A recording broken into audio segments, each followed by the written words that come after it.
ये बिहार के किसी गांव की स्थिति नहीं है।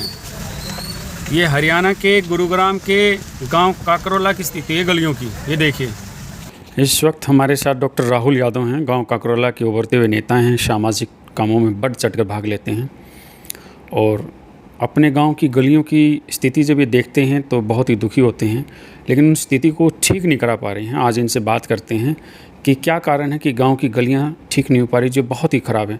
गुरुग्राम ज़िले का वो गांव है, ये कोई बहुत ही दिल्ली से बहुत नज़दीक है, ये कोई दूर नहीं है दिल्ली से कि हज़ारों किलोमीटर दूर किसी बैकवर्ड या पिछड़े हुए इलाके का हो। ये एक देश दुनिया में प्रसिद्ध जो ज़िला है गुरुग्राम, उसका गाँव है गाँव काकरोला। आज उन डॉक्टर राहुल से बात करेंगे कि क्या कारण है कि गाँव की गलियों का ये हाल है।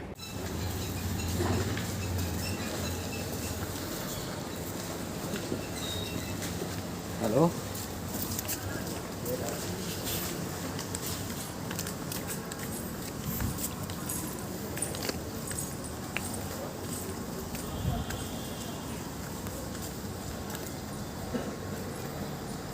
डॉक्टर साहब, आपके गांव की गलियां इतनी ख़राब हो रखी हैं, क्या कारण है कि वो ठीक नहीं हो पा रही? करीब 1.5-2 साल से हम देख रहे हैं, पैदल चलने वालों का कोई रास्ता तक नहीं है।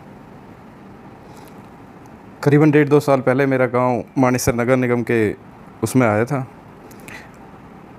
जब गलियों की खुदाई की गई तो ये कहा गया था कि सीवर का काम हम साथ साथ करके और इन गलियों को पक्का करेंगे।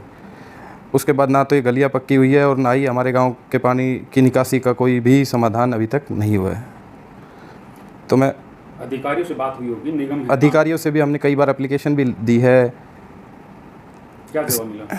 उसका कोई आगे की कोई कार्रवाई कुछ नहीं हुई है। अधिकारी किसको कहते होंगे? नगर निगम मानेसर का जो कमिश्नर है साहब, किसको कहते होंगे कि गलियाँ क्यों नहीं बन रही? तब तक इलेक्शन नहीं होंगे तब तक इसके बारे में कोई कार्रवाई कुछ भी नहीं हुआ है। नगर निगम चुनाव नहीं होंगे जब तक विकास के कार्य ठप कोई सब जीरो है। अगर नगर निगम के चुनाव के बाद ही विकास कार्य होने हैं तो जो गलियां पहले बनी हुई थी आपके गांव की, पहले मेरे गांव की सड़कें बहुत अच्छी थी। तो गलियां ठीक थी तो फिर इसको खोदा क्यों गया? इसको तभी जब बनाना था तब करते। अब पूरे आसपास के मेरे गांव में नहीं, सभी गांव का यही हाल है।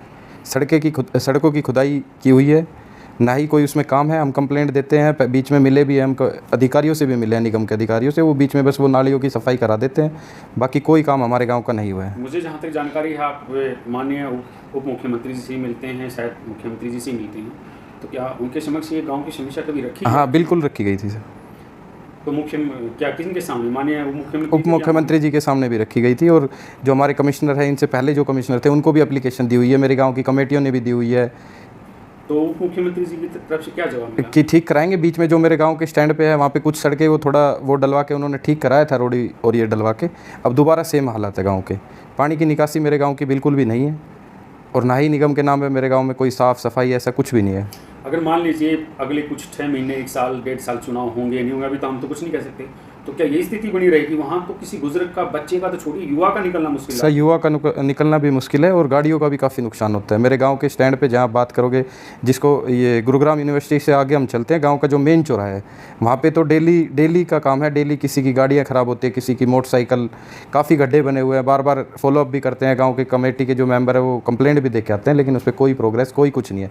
मेन तो है कि मेरे गाँव के जो पानी की निकासी है वही ठीक नहीं है, और ये पहले भी हमने, पहले सरपंच थे तब भी हमने बोली हुई थी। जो मेरे गांव के पानी की निकासी है वो हमारे गांव से थोड़ी आगे एक नाला लगता है IMT का, उसमें मिलाने के लिए बात हुई थी। और ये जो हमारे गांव के पानी है, ये यूनिवर्सिटी, गुरुग्राम यूनिवर्सिटी के बिल्कुल सामने आप देखोगे तो काफ़ी जल भराव है, जिसकी वजह से हमारे एरिया का सारा पानी, सारा पीने का जो पानी है उसकी भी वो ख़राब हो रखी है। पानी पीने योग्य नहीं है। अगर आप पानी के लेवल की बात करोगे तो मेरे गाँव के पानी कोई पीने के लायक नहीं है। तो क्या माना जाए कि सरकार गांव के विकास के संबंध में कुछ नहीं सोच रही? मानेसर निगम का जो अधीन आता है काकरोला गांव, या आप लोगों की बार बार जो अपील है सर उप मुख्यमंत्री जी के समक्ष भी रखी गई, निगम कमिश्नर के समक्ष भी रखी गई, लेकिन कोई सुनवाई नहीं हो रही? सर, कोई सुनवाई नहीं है। एक बार मिलते हैं तो उसके बाद वो नालियों की सफाई कराते हैं, लेकिन प्रॉपर जो फॉलोअप है वो नहीं हो पा रहा है। मेरी माननीय मुख्यमंत्री जी से ये रिक्वेस्ट रहेगी कि मेरे गांव काकरोला की तरफ भी थोड़ा ध्यान दिया जाए, गुड़गांव में, क्योंकि जो ये पानी की समस्या है, इससे हमारे गांव के पीने के पानी से काफ़ी बीमारियां, अभी नई बीमारियां देखने को मिलती हैं। तो मैं माननीय मुख्यमंत्री, उप मुख्यमंत्री, हरियाणा सरकार से रिक्वेस्ट करूंगा कि इस समस्या का जल्द से जल्द समाधान कराया जाए।